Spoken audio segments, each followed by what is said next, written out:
5 pessoas morreram por afogamento em uma semana na província de Nampula. Detenções a jornalistas estão a intimidar a classe em Cabo Delgado. 14 pessoas morreram num ataque terrorista a um complexo hoteleiro no Quênia.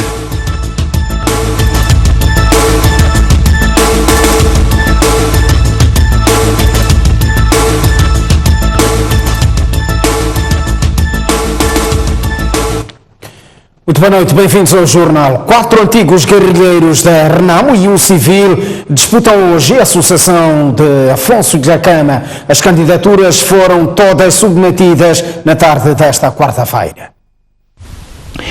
Contrariamente ao que estava previsto, iniciou na tarde desta quarta-feira, na Serra de Gorongosa, em Sofala, no âmbito do 6º Congresso de Renamo, a eleição do sucessor do líder histórico da Perdiz, Afonso de Jacama. Para tal, no início da tarde de hoje, 5 candidatos depositaram as suas candidaturas a presidente do partido desta formação política. Trata-se de 4 antigos guerrilheiros próximos a Afonso de Jacama e que durante longos anos trabalharam com o mesmo, nomeadamente o Sufo Momad, atual coordenador interino de Renamo, que durante a guerrilha foi responsável pela zona norte do país, Manuel Bissop, atual secretário-geral, que foi, nos últimos 6 anos, o número 2 do partido. Elias de Jacama, irmão do falecido presidente de Renamo, que durante a Guerra dos 16 anos era responsável pela comunicação. O 4º candidato é Hermínio Moraes, que foi cabeça de lista nas autarquias de outubro passado em Maputo e que no tempo de guerrilha foi o responsável pela abertura de novas frentes de guerra na zona centro. O 5º e último candidato é um deputado pela Renamo no Círculo Eleitoral de Tete. Trata-se de Juliano Ricardo. Este último é o único civil na disputa pela liderança da Renamo. De acordo com a agenda da Renamo na posse da STV, as candidaturas deveriam ter sido depositadas na tarde desta terça-feira, mas a submissão tardia para as apreciações e debate dos relatórios da bancada parlamentar, do Secretariado-Geral, da Comissão Política e do Conselho Nacional ditaram um atraso na deposição das candidaturas. Ainda esta tarde, os candidatos apresentaram os seus manifestos, fato que estava programado para amanhã, e tudo aponta que ainda nesta quarta-feira a Renamo terá um novo presidente.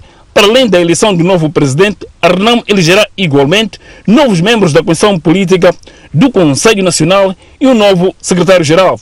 Refere-se que Afonso de Jacama dirigiu a Renamo desde 1979 até maio do ano passado, quando morreu, vítima de doença, exatamente na Serra da Gorongosa, onde se instalou em outubro de 2012 para reivindicar a integração de seus guerrilheiros nas Forças de Defesa e Segurança, a desmobilização e reintegração na sociedade civil de outros e a descentralização do poder. O Instituto Nacional de Meteorologia prevê a ocorrência de chuvas muito fortes em algumas zonas das regiões centro e sul do país. Já na capital do país, o INAM prevê chuvas moderadas. As chuvas previstas para as próximas 48 horas no país irão afetar os distritos de Machaze, Mussorizo, Sussundenga, Gondola e cidade de Chimoio, na província de Manica. Ainda na região centro do país, as chuvas fortes poderão afetar os distritos de Machangas, Babava, Buzi, Nhamatanda, Dondo e Cidade da Beira, em Sofala. A nível do sul do país, as províncias de Inhambane e Gaza serão as mais afetadas. A previsão é de que as chuvas atinjam mais de 100 milímetros em 24 horas, o que supera a média mensal de precipitação no sul do país. Em Gaza serão os distritos de Chibuto, Guijá, Mabalane, Chiqualaquala, Massangena e Manjacaze os mais afetados. Para Inhambane, a previsão é de que sejam afetados praticamente todos os distritos da província, incluindo a sua capital.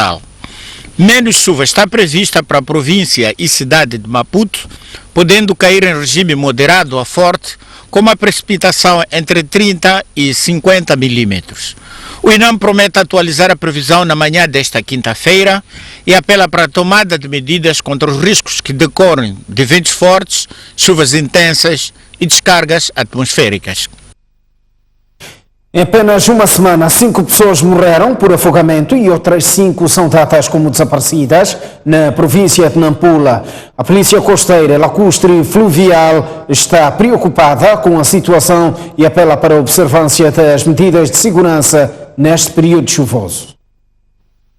O regimento da Polícia Costeira, Lacustre e Fluvial em Nampula tem um registro de pelo menos 5 óbitos por afogamento e igual número de desaparecidos durante a semana passada, em consequência das chuvas que se abateram sobre a província naquele período.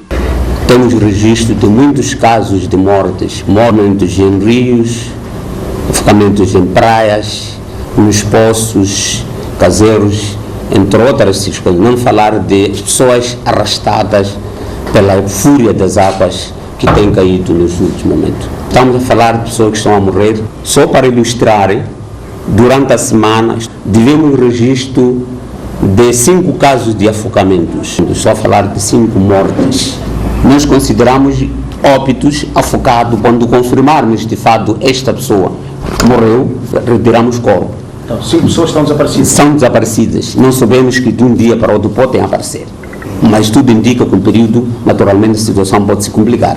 As mortes registraram-se nos distritos de Ribaue, Mussuril e cidade de Nampula. Entretanto, o comandante do regimento da Polícia Costeira, Lacustre e Fluvial, adverte para a observância das medidas de segurança, mesmo dentro do município de Nampula. Estou a falar de um caso que citei no distrito de Ribaue, numa represa, de um jovem de 14 anos que afogou-se aqui na escola secundária quando pretendia tirar uma bola que teria caído nele.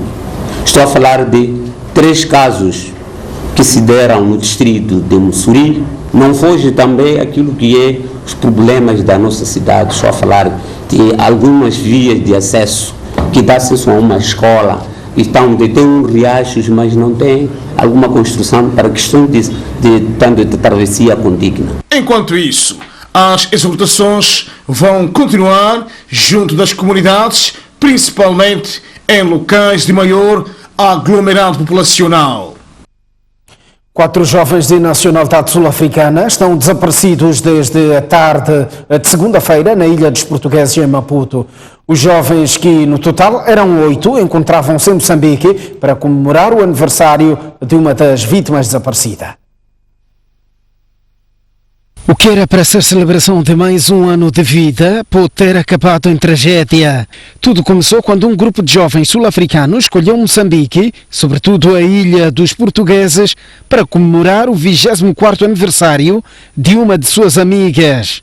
Chegados à capital moçambicana, os turistas alugaram uma embarcação que lhes levaria à Ilha dos Portugueses. No local, todos se fizeram às águas cristalinas da pequena ilha, mas 4 deles não voltaram mais à terra. Nós saímos de Inhaca para a Ilha dos Portugueses e um grupo de nossos amigos fez ao mar e nós juntamos-nos a eles. Começamos a nadar e aconteceu. Quem foi o primeiro a perceber o que estava a acontecer? Todos nós, os 3 que já estávamos na terra. Já não podíamos vê-los e só conseguíamos ver um no meio do mar.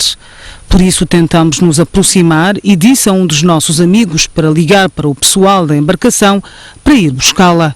Comunicados os pais dos jovens sobre a ocorrência, estes deslocaram-se a Moçambique para se inteirar sobre o que terá ocorrido e, chegados cá, confirmou-se o sucedido. Apesar de 2 dias sem alguma novidade sobre os 4 jovens desaparecidos, os pais mantêm viva a esperança de encontrar pelo menos os corpos. Nós temos fé que os corpos serão encontrados, mas nós esperamos que o governo de Moçambique e África do Sul trabalhem juntos para fazer as buscas até que os corpos sejam encontrados. Aliás, um dos pais da sobrevivente revelou à STV que o governo sul-africano já destacou uma força especial para ajudar nas buscas. Temos também um grupo de voluntários sul-africanos que está cá em Moçambique. Eles também estão a nos ajudar no sentido de encontrarmos os corpos. Temos também outra equipa que já partiu de Joanesburgo e já está cá. Estão todos eles empenhados no trabalho para que possamos achar os corpos. Sem gravar entrevista, o Serviço Nacional de Investigação Criminal na cidade de Maputo disse que começou com as buscas, mas viu-se obrigado a interromper esta quarta-feira, pois as condições climatéricas não ajudavam. Entretanto, garantiu que as buscas retomam esta quinta-feira. O jurista Teotato Nguana defende desde 2016 que as dívidas contratadas com garantias soberanas e sem aprovação da Assembleia da República não devem ou melhor, não devem existir para o Estado moçambicano. Isto porque estas dívidas violaram a Constituição da República, sofrendo de vício de inexistência jurídica. A opinião foi extraída de uma apresentação que o jurista Teodato Nwan fez na província de Nampula em maio de 2016 no seminário do MISA sobre o direito à informação no âmbito das celebrações do Dia Mundial da Liberdade de Imprensa. Na altura, Teodato Nwan socorreu-se da linha P do número 2 do artigo 179 da Constituição da República de Moçambique de 2004, que estabelece como competência exclusiva da Assembleia da República autorizar o governo, definindo as condições gerais, a contratar ou a conceder empréstimos, a realizar outras operações de crédito por período superior a um exercício econômico e a estabelecer o limite dos avales a conceder pelo Estado. Ora, pelo fato de não se ter observado esta diretiva constitucional, Teodato Nwan conclui que os fins fixados na Constituição são prosseguidos nas formas e segundo os meios estabelecidos na própria Constituição, não segundo outras formas ou outros meios, sob pena de invalidade ou de inexistência jurídica dos atos decorrentes de tais procedimentos. Numa nota de contextualização do artigo enviado esta quarta-feira à STV, Nwan acrescenta que da contratação das dívidas, bem como das garantias soberanas conferidas com violação da alínea P do número 2 do artigo 178 da Constituição, resulta a sua inexistência jurídica. Isto significa que elas não existem para o Estado moçambicano, que não-lhe são oponíveis, ficando à responsabilidade pessoal de quem praticou os atos. O vício de inexistência jurídica é insanável. Dessa inexistência jurídica decorre a nulidade de todos os atos praticados subsequentemente. Neste contexto, Nwan esclarece que nem a chamada legalização das dívidas pela Assembleia da República pode operar. Isto é, não pode transformar um ato juridicamente inexistente num ato com existência legal. As implicações disso são claras e o Conselho Constitucional, atendendo à Constituição, não tem como contornar o problema. Daí, talvez, a razão do prolongado silêncio sobre a submissão que lhe foi feita, creio que pela sociedade civil. Na sua nota de esclarecimento, o jurista deixa claro que a sua apresentação foi feita em 2016, após as declarações do primeiro-ministro e antes do posicionamento da Assembleia da República e da Comissão Parlamentar de Inquérito. Portanto, não estando a pronunciar-se agora por causa da detenção de Manuel Chang. 13 postos de transformação de energia elétrica foram vandalizados em menos de 2 anos em Manica. Só nos últimos 15 dias, 4 PTs foram sabotados e a EDEM diz que os prejuízos rondam nos 800 mil meticais. Se no passado os malfeitores vandalizavam os postos de transformação de energia para roubar óleo, por estes dias o cenário é diferente. As últimas ações de sabotagens que deixaram centenas de residentes de Chimoias escuras incidiram sobre os cabos de cobre. A vandalização começou na zona de Manica, Maspanda, concretamente na fronteira com o Zimbábue, onde sabotavam óleo. Mas atualmente já não se vandalizam óleo, estão a sabotar cabo de cobre. Então já saíram de lá, já estão a trabalhar, já estão a vandalizar na cidade de Chimoio. E perfazem 13 PTs vandalizados até este momento, num total de mais ou menos, vamos já calcular os prejuízos, estão na ordem dos 800 mil meticais. Então, de uma forma geral, só nas últimas 2 semanas são 4 PTs vandalizados. E ontem, como se não bastasse, vandalizaram 2 saídas de um PT no Bar Centro, quando os clientes neste momento estão desprovidos de energia. O substituto do delegado da EDM em Manica diz, por outro lado, que além de sabotagem de PTs, outro fenômeno que preocupa a empresa tem que ver com as ligações clandestinas que na última semana levaram aos calabouços 2 infratores e o respectivo eletricista. Estamos a trabalhar com a polícia, as pessoas são presas e depois fazemos cálculo, vamos verificar no sistema o período desde que pararam de comprar energia até o então momento. Então, esses 2 casos recentes são 6 meses em que os 2 clientes fraudulentos não compravam energia. Então, encontram-se presos e temos um prejuízo na ordem de 67 mil meticais. A EDM diz não ter dúvidas que, a continuar os atos de vandalismo e roubo de energia, As metas relativas ao acesso universal de energia até o ano 2030 estarão comprometidas, uma vez que o dinheiro das novas ligações está a ser usado para repor as sabotagens. O Presidente da República recebeu hoje cartas credenciais de 9 diplomatas. Na ocasião, o Governo manifestou interesse em usar experiências dos outros países no uso de tecnologias na saúde. São chefes de missões diplomáticas e consulares de 9 países, nomeadamente Brasil, Gana, Gabão, Seychelles, Egito, Canadá, Coreia do Sul, Áustria e Paquistão, porque foram acreditados recentemente para zelarem pelas relações entre os seus países e Moçambique. Os diplomatas mantiveram encontros separados com o chefe de Estado, onde apresentaram cartas credenciais e falaram de temas de interesse bilateral. A tônica geral é de acelerarmos a cooperação econômica. As áreas prioritárias são aquelas que o nosso governo elegeu, nomeadamente a agricultura, energia, infraestruturas e o turismo. Temas sociais como educação e saúde também dominaram as conversações entre Filipe Nunes e os diplomatas. E temos todo o interesse de tirar proveito dos avanços tecnológicos que países como o Canadá, o Paquistão e a Áustria têm no âmbito de saúde para podermos capacitar moçambicanos nas diferentes especialidades para atender os interesses de saúde de Moçambique. Também notamos, no caso específico com os países como o Seychelles, dada a proximidade, dada a vizinhança, a partilha do Oceano Índico que é comum, há matérias específicas relacionadas com a economia azul. Nós vamos ter este ano a conferência sobre economia azul. Manifestamos o interesse de poder contar com a participação das Seychelles no âmbito da economia azul. Na intervenção de José Pacheco, que não teve espaço para questões, o titular da pasta dos Negócios Estrangeiros e Cooperação referiu que os diplomatas foram desafiados a incentivar maiores trocas comerciais entre os seus países e Moçambique. O cidadão de 32 anos está detido no comando distrital de Boane, na província de Maputo, indiciado de violar sexualmente uma menor de 13 anos numa casa ainda em construção. De acordo com o porta-voz da Polícia da República de Moçambique na província de Maputo, Fernando Manhissa, o indiciado teria aliciado a criança com valores monetários para depois levá-la a uma casa ainda em construção, onde viria a violá-la sexualmente.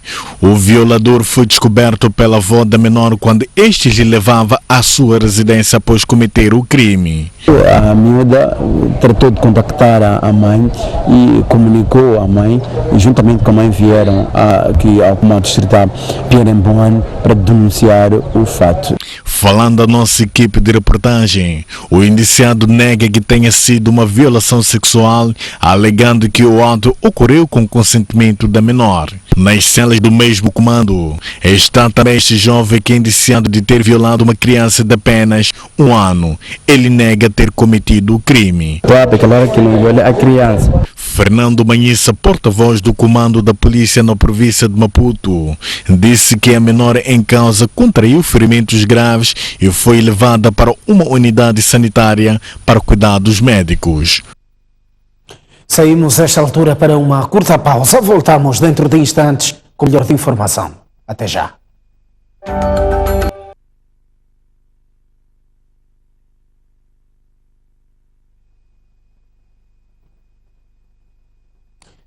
Muito boa noite, uma vez mais estamos de volta ao jornal. O Conselho Superior de Comunicação Social apela às forças de defesa e segurança a libertarem o jornalista Madi Abubakar e conformarem-se com a lei. Em comunicado, o órgão responsável por assegurar a independência e liberdade de imprensa diz que tem acompanhado com preocupação as notícias sobre a retenção de jornalista da rádio comunitária na SEDE, no distrito de Macomia, província de Cabo Delgado.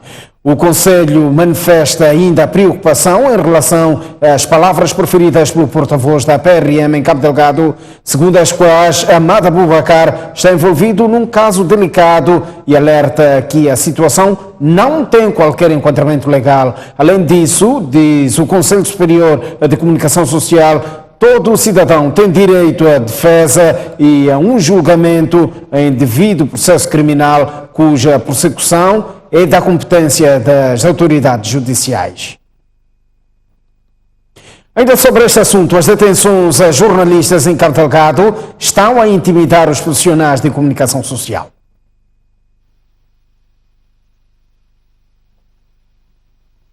Alguns jornalistas baseados em Cabo Delgado estão com medo de escrever notícias sobre os ataques armados e outros casos considerados de alto risco, supostamente para evitar um rapto ou uma prisão, como aconteceu com Amada Boubacar e outros 2 jornalistas que em dezembro último foram detidos no acampamento militar no distrito de Palma. É um ataque direto à liberdade de imprensa. Isto que estamos a assistir, porque não passam 2 meses desde que outro jornalista esteve nas mesmas condições, quase nas mesmas condições. Onde é que estamos? Noutros países, um jornalista vai até nas bases do inimigo do Estado, vai lá tirar algumas reportagens. Eu em particular já estou a ficar assustada e com medo, até às vezes fico limitada, e esse assunto vou reportar, tenho medo de cair nas mãos da polícia ou dos militares de Moçambique, mas eu não posso ter o medo de fazer o meu trabalho, porque esse é o meu dever. Dever ou não, para além de medo, os jornalistas estão preocupados com o silêncio das autoridades competentes que, para além de não revelar a verdade, estão a violar as leis. A polícia não pode prender um indivíduo, um civil, depois de entregar aos militares. A polícia tem as suas regras de trabalho. Se ele violou alguma lei, nós podemos admitir que ele cometeu alguma infração. Sim, senhor, mas ele é um civil, não pode ser julgado por um tribunal militar. Envolvido deste dia, eu acredito que é chegado o momento de se mexer alguma coisa para saber onde está, em que circunstâncias foi detido o colaborador deles e onde é que está detido. Então, não tendo acontecido essa ginástica, digamos, jurídica, eu penso que alguma coisa está falhada. É uma tortura psicológica, uma grande tortura psicológica, e podemos até dizer que, olha, está a se cometer aqui um crime, porque está a se violar o direito à expressão do jornalista. Né? Então, 10 dias, eu não sei, eu acho que o meu colega lá deve estar a sofrer muito. Entretanto, independentemente do suposto crime cometido por Amada Boubacar, os jornalistas de Cabo Delgado pedem a sua libertação ou, no mínimo, a abertura de um processo criminal para evitar injustiças. Por o Boubacar em liberdade. É um indivíduo conhecido que não pode, por uma razão muito simples, ele pode estar, se há um crime que pesa sobre ele pode responder em juízo, ou neste momento ele podia estar a guardar sob termo de identidade e residência. Um apelo que eu deveria colocar aos colegas jornalistas a nível nacional, que olha, nós deveríamos ir a fundo, deveríamos procurar ter informações, porque hoje aconteceu com o nosso colega o Aboubacar, amanhã vai acontecer com o quê? Estamos num país onde temos a liberdade de expressão, e nós somos jornalistas, nós somos aqueles que buscamos informação para deixar a população atualizada, para deixar a população informada. Trabalhadores de Sementes de Moçambique, SEMOC, decidiram paralisar as suas atividades na província de Manica. Em causa está a reivindicação de 8 meses de salários em atraso. Enquanto uns pautaram por ficar nas suas casas, este pequeno grupo foi ao serviço, mas não para trabalhar. É mesmo para colocar a conversa em dia, de braços cruzados, a única forma que encontraram para exigir meses e meses de salários que não entram nas suas contas bancárias. Imagine só, 8 meses sem salário como pai de filhos, chefe da família, não é? Então é difícil. A fúria dos trabalhadores não para por aí. Esta terça-feira, estes retiveram o caminhão da companhia de Zembe, que vinha levantar semente processada naquela firma, alegadamente por o seu representante não estar a pagar a SEMOC, valor que, no seu entender, devia ser usado na liquidação dos salários. Tendo ficado algum produto no nosso armazém para eles retirarem, os trabalhadores, como vêm saturados, não admitiram que aquele produto saísse. O representante da companhia Dezembe reconhece a dívida de mais de 1.600.000 meticais com a CEMOC, mas diz que não entra nos assuntos de não pagamento de salários. Bom, eu não queria entrar nos problemas da CEMOC, né? Porque estão há 8 meses sem receber, esse não é problema meu. É verdade que eu dever a CEMOC, tenho um contrato com a CEMOC, é uma dívida de dezembro, tenho um prazo de 45 dias para pagar a CEMOC e estou dentro do prazo. Para a CEMOC, a justificação da companhia Dezembe é mera desculpa de mau pagador que está a colocá-la em causa com os trabalhadores. Falta cultura empresarial da parte da própria companhia Dezembe, porque tendo o contrato, deveria de vez em quando deixar de fazer manobra dilatória só para nos criar de confusão, pôr-nos contra os trabalhadores. Enquanto persistir o diferendo, os trabalhadores juram de pé juntos que esta viatura e aquele caminhão estarão aqui até que o problema seja resolvido. As imagens são de Jorge Joaquim, Carlitos Cadangue, STV. Dados preliminares do incêndio verificado no último dia 14 na piscina municipal de Climane estão orçados em pouco mais de 4 milhões de meticais.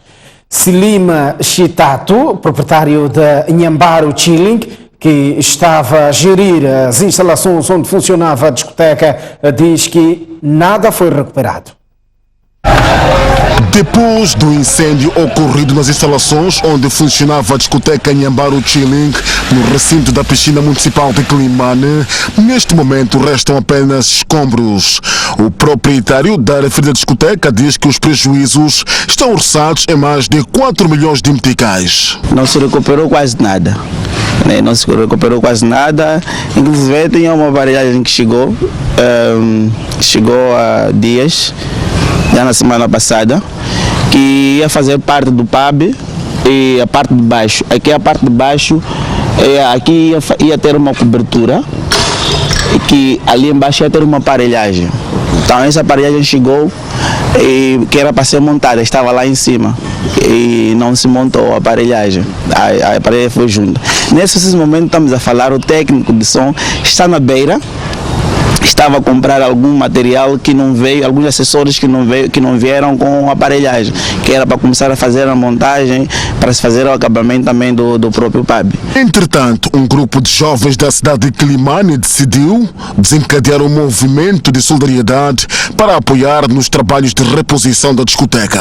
Tantas coisas que vão acontecer, provavelmente vão acontecer, por exemplo, torneios de basquete, de futsal, tudo no sentido de apoiar esta corrente, no sentido de apoiar este empreendimento. Então temos esta corrente de solidariedade, por isso está aqui uma oportunidade aberta para qualquer um que puder apoiar.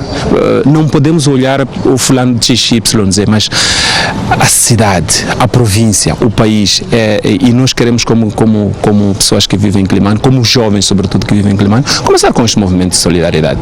Refira-se que o incêndio que ocorreu no passado dia 14 deste mês está neste momento a ser investigado pela Cernic. Estamos à porta de mais um intervalo, mas antes o estado tem para as principais cidades moçambicanas. Maputo amanhã irá registrar uma máxima de 33 graus e uma mínima de 24, 29 graus de máxima para Xai-Xai, 23 de mínima, 29 de máxima em Inhambane e 24 de mínima. Em Tete teremos uma máxima de 33 graus e uma mínima de 25, 29 graus de máxima para Chimoio e 20 de mínima. Beira, 30 de máxima e 24 de mínima, 35 graus de máxima em Quilimane e 25 de mínima.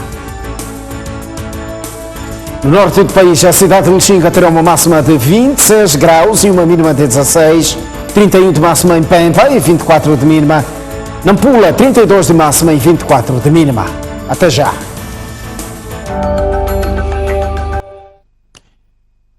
Muito boa noite, uma vez mais estamos de volta ao jornal. Vamos agora olhar para o plano internacional.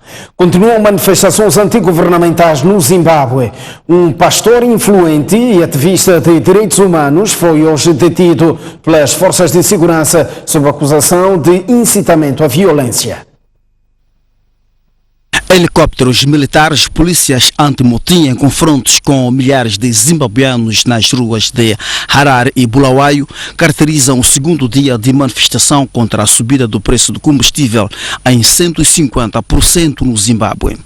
Mais uma vez, a polícia usou gás lacrimogéneo contra os manifestantes que colocaram barricadas nas estradas, vandalizaram lojas e queimaram pneus, gritando e exigindo a saída do presidente Emmerson Mnangagwa do poder.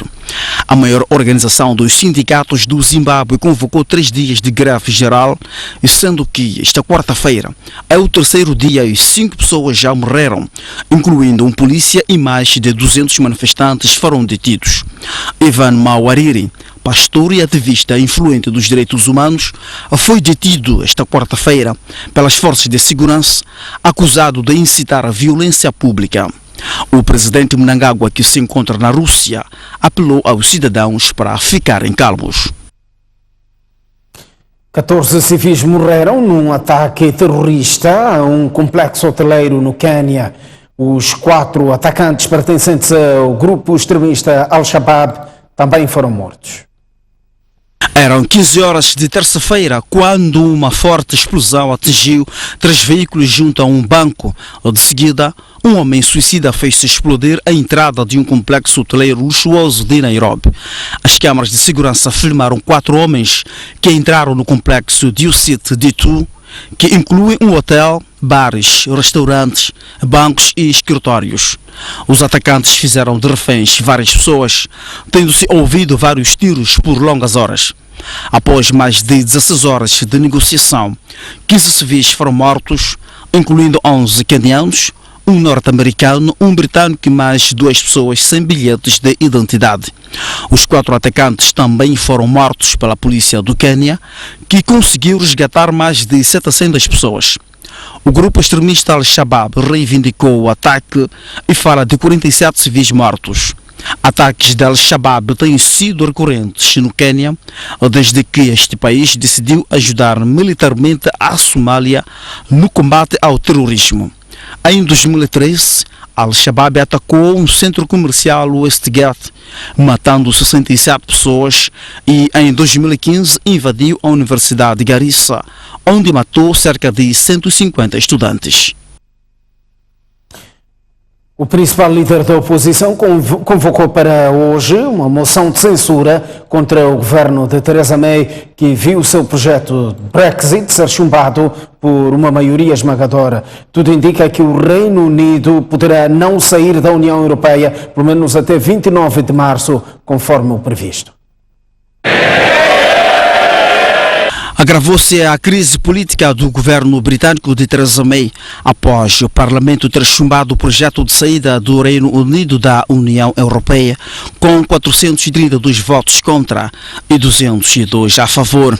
A derrota era quase esperada, mas a surpresa está no fato de mais de 400 deputados terem dito não ao Brexit de May, desafiando a vontade expressa por 52% dos britânicos pró-Brexit. Jeremy Corbyn aproveitou esta oportunidade para convocar uma moção de censura contra o governo de May a ser votado esta quarta-feira. Caso o governo dos conservadores seja chumbado, a oposição poderá convocar imediatamente eleições legislativas para formar-se um novo executivo.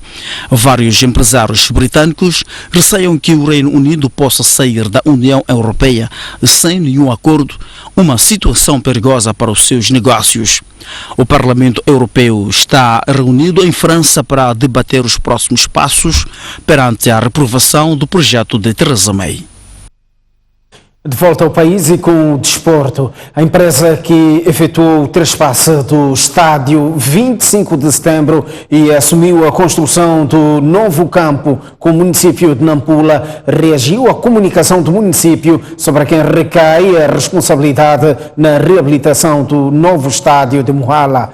A empresa assegura que foi tudo acordado quanto à manutenção recomendada no período de garantia e que, por consenso, ficou acordado ainda que o município deveria dar continuidade à manutenção do empreendimento.